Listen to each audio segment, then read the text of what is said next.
있고 죄악의 물결이 높은 세상을 살지만 주의 보호와 은혜를 입어 오늘도 정하고 거룩한 마음으로 주 앞에 나와 이른 새벽 찬송을 부르며 복되게 하루를 시작할 수 있도록 은혜 주심을 진심으로 감사합니다.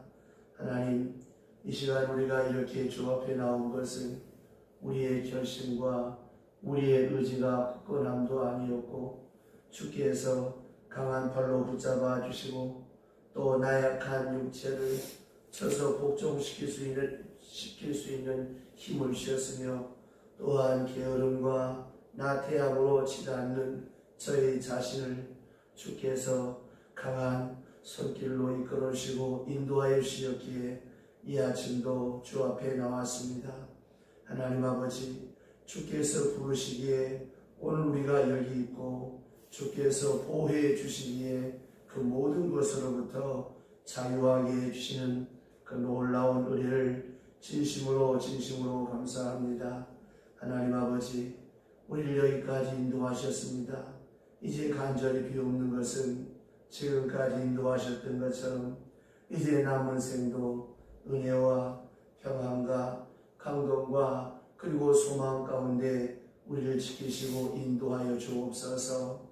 우리는 아무것도 모르고 막연한 생을 살아가고 있사오나 앞으로의 길도 주의 선하신 대로 인도하여 주옵시되 주의 지팡이와 막대기로 안위하여 주시고 푸른 초장 맑은 시내 물가로 인도하여 주시옵소서. 때로 우리가 해를 받으며 사망의 음침한 골짜기를 다닐지라도 주께서 지키시고 인도하시사 의의 길 생명의 길을 갈 수 있도록 인도하여 주시옵소서. 하나님 아버지, 우리에게 주어진 거룩한 직분, 거룩한 사명을 감당함에 있어서 조금도 주저함이 없게 하옵시고 오직 기쁨으로 감사함으로 잘 감당할 수 있도록 하나님 도와주시옵소서. 특별히 말씀과 함께 동행하며 주의 은혜와 함께 동행하며 주의 진리를 따라 사는 복되고 은혜로운 생이 되게 하시고 구속함을 받은 자의 기쁨과 감격 속에서 모든 일을 통하여 주를 찬송하며 합동하여 선을 이루게 될 것을 믿고 주를 찬송하며 주께서 승리하신 같이 우리 앞에 승리가 있음을 알고 항상 기뻐하며 범사에 감사하며 늘 기도하는 우리의 믿음 생활이 되게 하여 주시옵소서. 오늘도 주의 말씀을 함께 나눌 때에 주의 성령께서 우리 가운데 함께 하시고 영적 지혜와 지각과 계시를 더하여 주셔서 주여 주신 말씀 속에 나를 향한 주의 음성을 들으며 우리의 믿음의 깊이와 넓이와 지식이 더하여져서 보다 더 굳건하고 성숙한 주의 사람들로 세워지는 귀한 시간이 되게 하여 주시고 이 시간 성전에 나오지 못하지만 각 처소에서 유튜브 앞에 예배하는 모든 성도들 위해 주께서 함께하여 주시옵소서. 예수님의 이름으로 기도드리옵나이다. 아멘. 하나님의 말씀 계속해서 갈라디아서 4장 1절로부터 7절 말씀 보겠습니다. 갈라디아서 제4장 1절로부터 7절 말씀. 내가 또 말하노니 유업을 이을 자가 모든 것의 주인이나 어렸을 동안에는 종과 다른 일 없어서 그 아버지가 정한 때까지 도견인과 천직이 안에 있나니 이와 같이 우리도 어렸을 때에 이 세상의 초등학문 안에 있어서 종노릇하였더니 때가 참에 하나님이 그 아들 보내사 여자에게서 나게 하시고 율법 안에 나게 하신 것은 율법 안에 있는 자를 속량하시고 우리로 아들의 명분을 얻게 하려 하시니라. 너희가 아들임으로 하나님이 그 아들의 영을 우리 마음 가운데 보내사 아빠 아버지라 부르게 하셨느니라. 그러므로 내가 이후로 종이 아니요 아들이면 하나님으로 말미암아 유업을 받을 자니라. 아멘. 어제 아침에 드린 말씀처럼 엄연히 우리는 유업을 받을 자요 하나님의 아들이요 당당한 후사이지만 어렸을 동안에는 부득불 이 초등교사 몽학 선생 안에 있게 된다 하는 말씀을 함께 나누었습니다. 오늘 말씀에 초등학문의 메인자라고 하는 이 말씀의 뜻을 우리가 깊이 한번 생각해 봐야 되겠습니다. 같은 사람이라 할지라도 어렸을 때는 유치할 수밖에 없지요. 그래서 고린도전서 13장 11절에 보면 내가 어렸을 때는 말하는 것이 어린아이와 같고 깨닫는 것이 어린아이와 같고 생각하는 것이 어린아이와 같다가 장성한 사람이 되어서는 어린아이의 일을 버렸노라. 이 사도 바울이 고린도전서 13장에서 고백한 바가 있습니다. 우리 가운데도 보면 나이는 꽤 많이 먹었는데도 정신적으로 여전히 어린아이 수준에 머물러 있는 사람이 있습니다. 또 이 신앙생활도 어지간히 오래 한 것 같은데 신앙적인 차원이 아주 유치한 수준에서 벗어나지 못하는 사람들이 있습니다.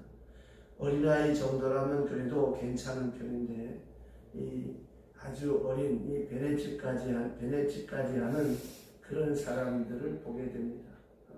자기도 모르는 유치한 짓을 한다는 말이죠.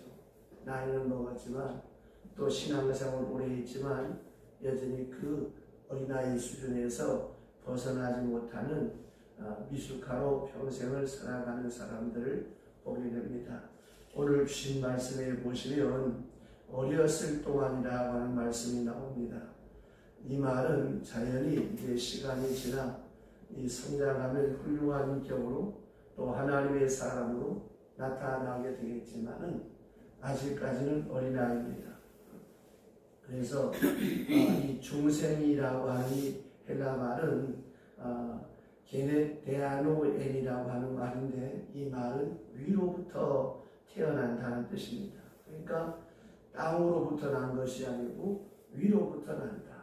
다시 말씀드리면 영적 차원에서 새롭게 출발하는 것. 그런데 아직까지 성장하지 못했습니다. 영적으로 유아기 상태에서 벗어나지 못한 그런 유감스러운 심령들이 많이 있습니다. 그 속히 성장해서 어린아이 상태에서 벗어나서 이 믿음의 장부 하나님의 사람이 되어져야 되겠다라고 하는 것입니다. 그런데 보면 여전히 교회는 오래 다녔지만 미숙하고 또 그 하는 행위가 믿음 없는 그런 사람들처럼 그렇게 유치하게 살아가는 사람들이 많습니다. 그래서 이 이스라엘 풍속에 보게 되어지면 만 13세가 되면 이제 성인식을 하는데 이 성인식을 할 때는 그 회당에 가서 10분 동안 랍비가 지정해 주는 그 성경을 읽습니다.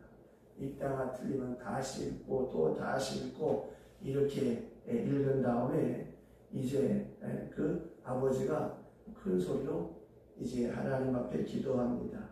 오 하나님, 나에게 이 소년을 위한 의무를 취하신 당신께 영광을 돌립니다 하고 아버지가 그 아이를 위해서 이렇게 기도합니다. 기도하면서 나의 하나님이시여. 그리고 아버지가 기도한 다음에 이제 그 아이가 아버지 기도한 다음에 다시 기도하기를 나의 하나님이시여. 그리고 우리 조상의 하나님이시여.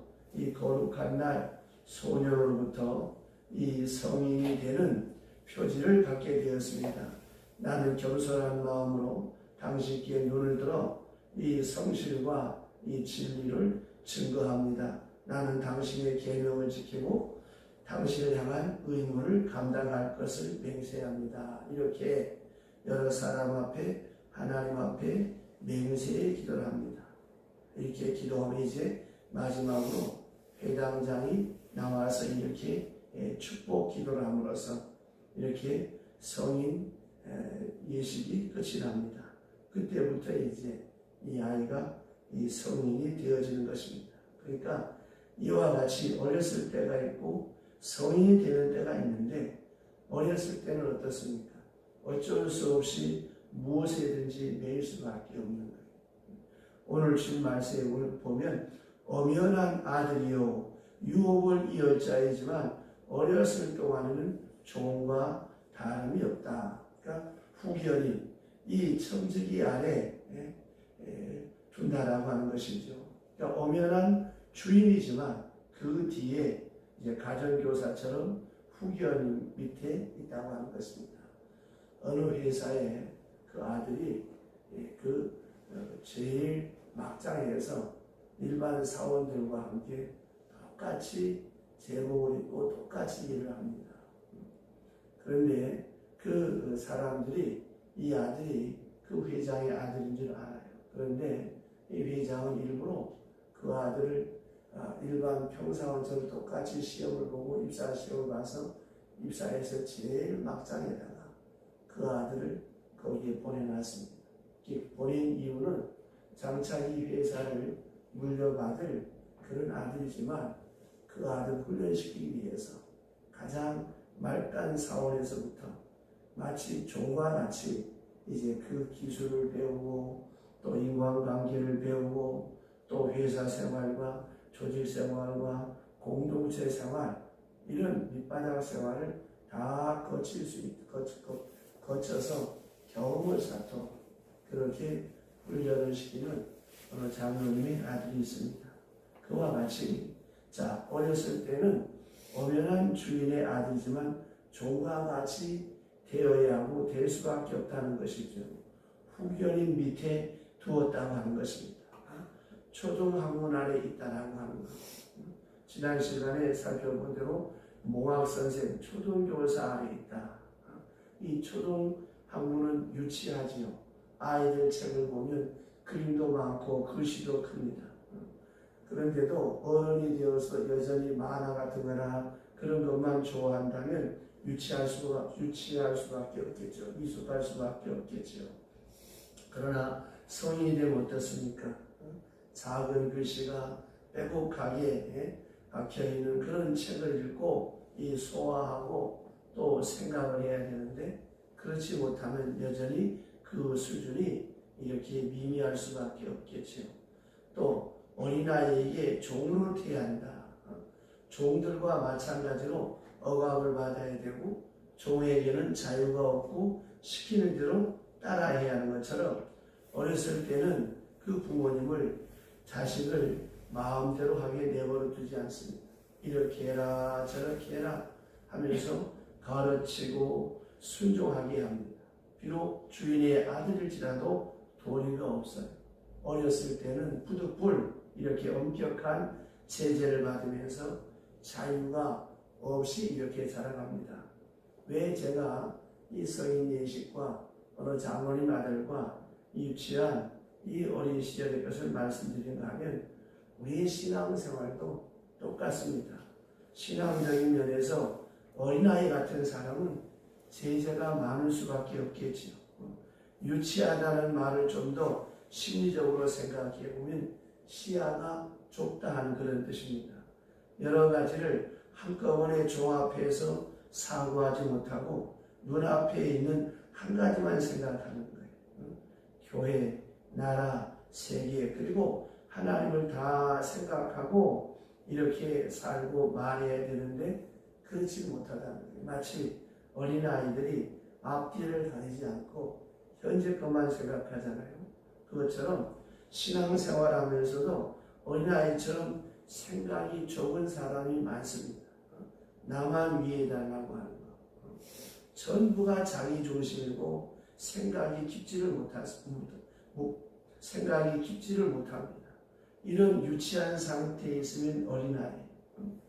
금세 이 옷에다가 금세 입다가 금세 울다가 어떨 때는 감사했다가 어떨 때는 원망했다가 너무나 변덕스럽고 조금만 섭섭한 말을 들어도 그냥 시험에 들어버리는 이런 유치한 사람들이 많다라고 하는 것입니다. 그래서 많은 날 이렇게 믿음을 생활하지만 언제나 자기 자신을 깊이 통찰하고 생각해보는 그런 마음의 자세가 필요한데 그게 없는 거예요. 마치 어린아이들처럼 그렇게 조급하잖아요. 어머니가 우유를 타서 아이에게 먹이려고 하는데 이제 이 마개만 열면 제 입에 들어갈 것인데 그 몇 초를 참지 못하고 못 기다리고 때를 쓰는 것처럼 이 믿음 생활하는 가운데도 보게 되어지면 너무나 조급하고 너무나 성급하게 이렇게 생각을 하면서 하나님의 그 때를 기다리지 못하고 원망하고 불평하면서 이렇게 살아가는 미숙한 사람들이 많다라고 하는 것입니다. 그래서 항상 의지적인 결정을 하지 못하고 감정 주도적인 깊이 생각이 없는, 그래서 항상 그 감정과 유치한 상태에 끌려가는 그런 사람들이 많이 있습니다. 그래서 항상 그 신앙이 연약하고 미약해서 스스로 판단하지 못하기 때문에 그래서 어린아이처럼 이렇게 항상 제재를 받고 간섭을 받고 이렇게 해야 되는 그런 부류의 사람이 있다라고 하는 거예요. 그래서 하나님께서 율법을 주신 이유가 이렇게 미숙하고 마치 초등교사 아래에 있는 어린아이처럼 항상 어떤 하나님의 간섭, 어떤 하나님의 제재가 있어야만 믿음 생활을 바로 하는 율법에 매인 사람이 있단 말입니다. 그래서 그 신앙이 항상 유치하고 연약할 수밖에 없다라고 하는 것이죠.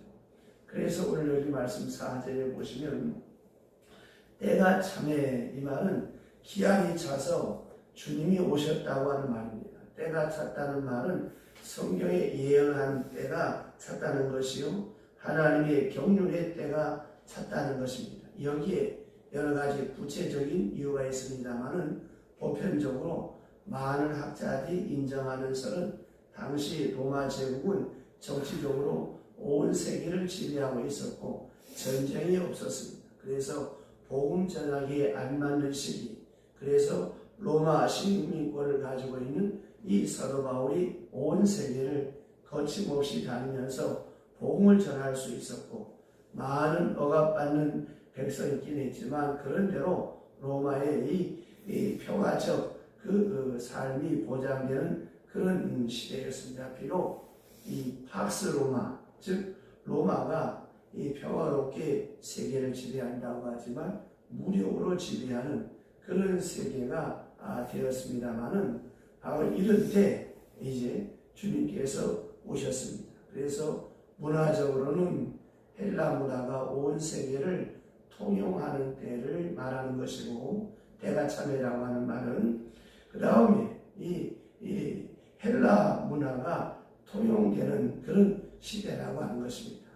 만일에 이러한 언어적인 준비가 없었더라면 제 아무리 재주가 많은 사도 바울이지만 복음을 전할 수가 없었던 거예요.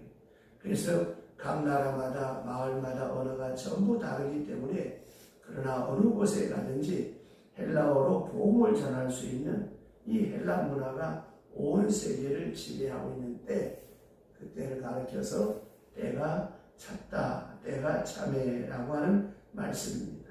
그러니까 한편 종교적으로 유일신을 믿는 히브리적인 종교가 자리를 잡고 있는 때고 메시아 대망 사상이 충만해 있는 그런 때입니다. 바로 이러한 때를 택하여 주님이 오셨다고 하는 것입니다. 자, 이때 하나님께서 아들을 보내셨는데 여기 두 가지 조건이 있습니다.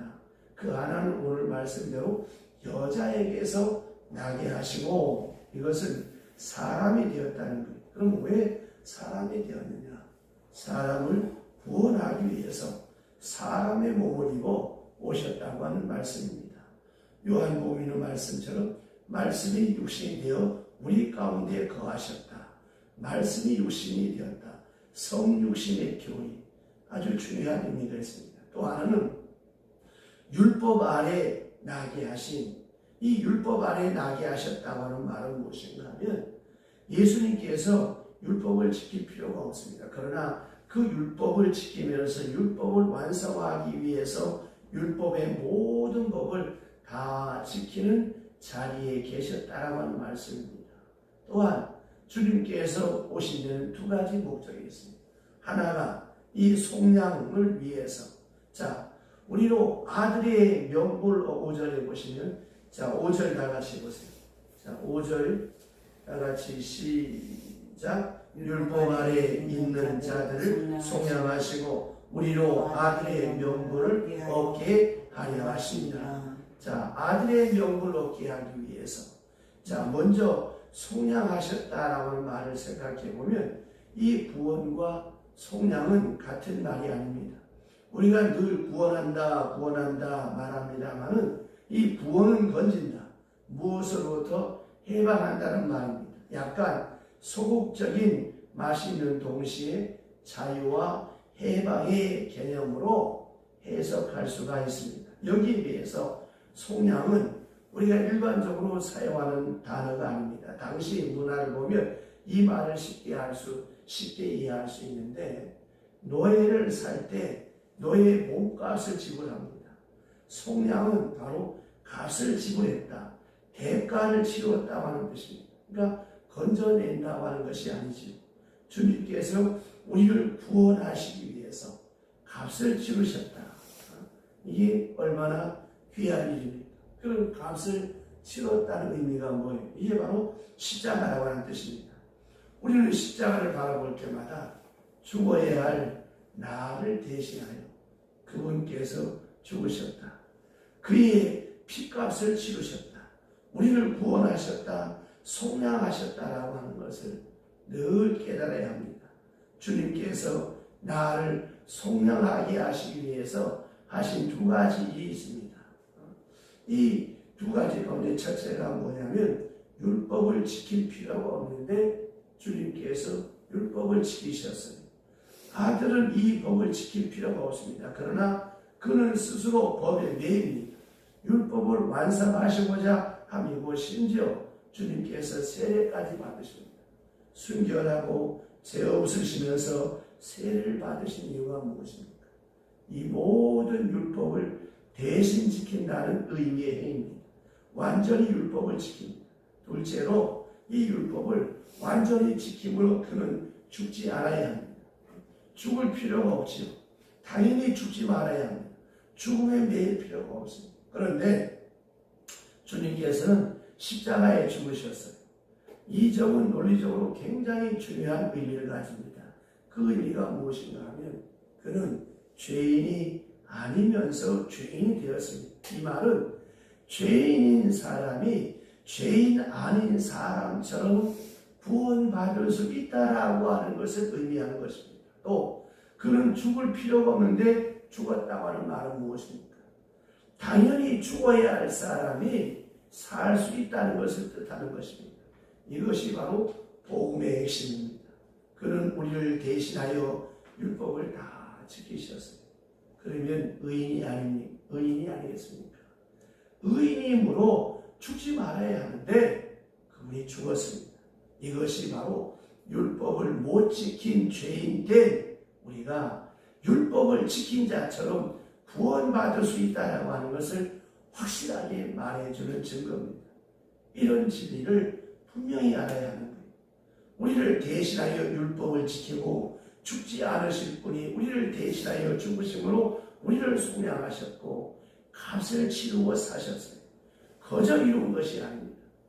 감상적으로 내가 너를 용서하마 하는 그런 말이 아닙니다. 나를 용서하기 위해서, 내 죄를 속량하기 위해서 그만큼의 대가를 치렀다는 것입니다. 그러니까 십자가를 볼 때마다 이것을 꼭 기억해야 되는 거예요. 단순히 내가 너를 사랑한다가 아닙니다. 내가 치를 것을 내가 대신 치루었다. 내가 죽을 것인데 내 대신 주께서 죽으셨다. 내가 져야 할 십자가를 주께서 대신 지셨다라고 하는 것입니다. 이것이 바로 속량하기 위해서 오신 주님의 모습이고, 두 번째는 아들의 명분을 얻게 하고자 오셨다고 말씀합니다. 자, 예수께서 세상에 오신 목적이 도대체 이 세상에 무엇을 이루었는가 하는 것은 예수님의 생애에서 그 생애의 절정에서 볼 수가 있는데, 예수께서 부활하신 다음에 막달라 처음으로 하신 말씀이 무엇인가 하면, 그지없이 거룩하고 그 거룩한 순간에 하신 말씀이, 너는 내 형제들에게 가서 이르되 내가 내 아버지 곧 너희 아버지 너희 하나님 곧 너희 하나님께로 올라간다 하라. 요한복음 20장 17절에 말씀하고 있습니다. 그렇습니다. 예수께서 우리로 하여금 하나님의 자녀가 되게 하기 위해서 오셨다고 하는 이 점을 우리가 명심해야 합니다.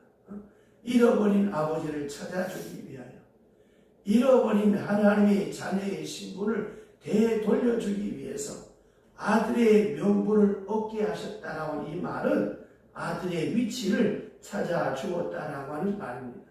다시 말씀드리면, 내가 나의 신분을 까맣게 모르고 있었는데 하나님의 자녀임을 가르쳐 주셨다는 말이에요. 사도 바울은 이것을 다른 말로 비유하여서 양자라고 표현합니다. 그러므로 우리는 옛날과 아무 상관없이 지금 우리가 하나님의 아들과 딸이라고 하는 이 사실만 중요한 것이고, 또 여기에 수반되는 의무도 있고 특권이 있다라고 하는 걸 알아야 합니다.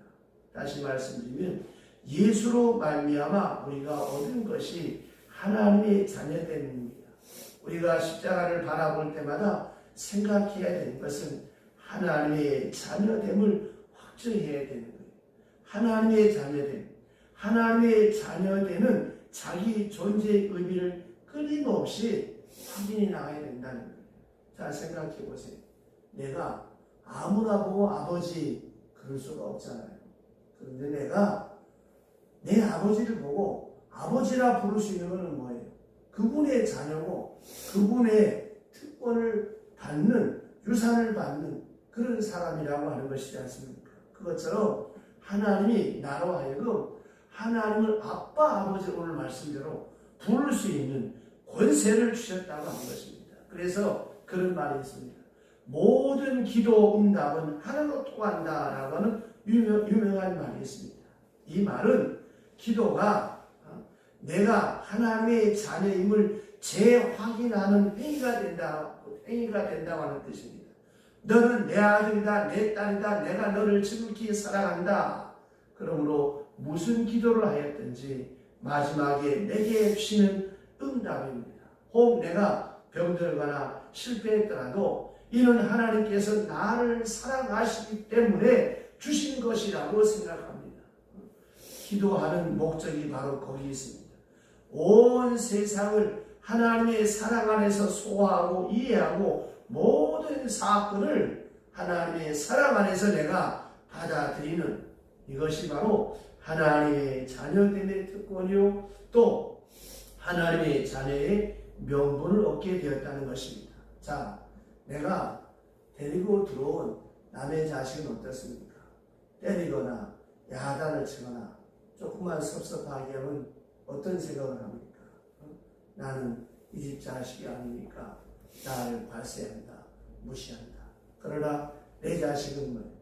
들겹해도 섭섭하게도 엄마하고 내 품에 안기잖아요. 그것처럼 내가 하나님의 자녀이기 때문에 모든 내가 만난 일련의 사건들 다 나를 위해서 주시는 하나님의 사랑임을 믿고 하나님 앞에 감사하게 되는 거예요. 그렇다면 이제 이 율법과는 무관합니다. 어렸을 때는 율법에 매이나 성숙함은 율법을 초월합니다. 보세요. 어렸을 때는 하지 말라 하는 소리가 아주 귀가 아프도록 들었어요. 이것도 하지 말라, 저것도 하지 말라, 금지하는 게 많고 복잡한 게 참 많았습니다. 얻어맞기도 했습니다. 이렇게 유치찬란하게 자랐습니다. 그러나 나이가 들고 성숙함은 어떻습니까? 내 마음대로 해라. 그리고 간섭이 없습니다. 그것처럼 여러분, 우리가 믿음 안에서 말씀 안에서 우리가 성숙하게 되어질 때 비로소 우리가 자유할 수가 있는 거예요. 다시 말씀드리면 지난 시간에도 말씀드렸습니다만은 이런 십계명, 이런 말씀은 뭐예요? 다 나를 사랑해서 나를 하나님께로 인도하기 위하여 나로 하여금 복된 하나님의 사람으로 서가게 하게 한 말씀이구나. 아, 하나님 감사합니다. 이렇게 받을 수가 있어요. 그런데 미성숙하면 뭐 이렇게 하라는 게 맞나? 참 예수 믿기가 참 어렵다. 이렇게 시험해줄 때가 많다고 하는 것입니다. 그래서 오늘 말씀에 보면 어린아이일 때는 매였으나 어른이 되면 그렇지 않다. 어른이 되면 율법에 매이지 않습니다. 누가 이래라 저래라 간섭하지도 않습니다. 다만 성령이 간섭합니다. 하나님의 그 아들의 영을 우리 마음 가운데 보내셨어요. 그래서 이제 성령에 이끌려 사는데 성령은 뭐라고 했습니까? 그리스도의 마음입니다. 우리 마음 가운데 그리스도의 마음이 있습니다. 또 성령은 우리를 말씀으로 인도합니다. 우리 마음 안에 말씀과 그리스도의 영이 있기 때문에 여기에 이끌려서 자유롭게 행동합니다. 그 영과 말씀에 이끌려 사는 것이 그리스도의 사랑입니다. 누가 간섭하고 시켜서가 아니라 성숙한 사람은 남의 눈치를 보지 않습니다. 남들이 뭐라고 하나 거기에 귀 기울이지 않습니다. 사도 바울의 말씀처럼 하나님 앞에서 위에서 부르신 상을 바라보면서 자유롭게 행동합니다. 어떤 간섭도 없습니다. 자유롭습니다. 성령에 이끌려 사는 사람은 최대한의 자유를 누립니다. 그러면 여기서 하나 마지막으로 생각할 것이 무엇인가 하면 그러면 성령에 이끌리지 아니하면 어떻게 되느냐? 성령이 내 안에서 탄식하게 되죠. 그래서 기쁨을 빼앗겨버리고 평안을 잃어버리게 되는 것입니다. 그래서 우리가 회개하는 것이 아니겠습니까?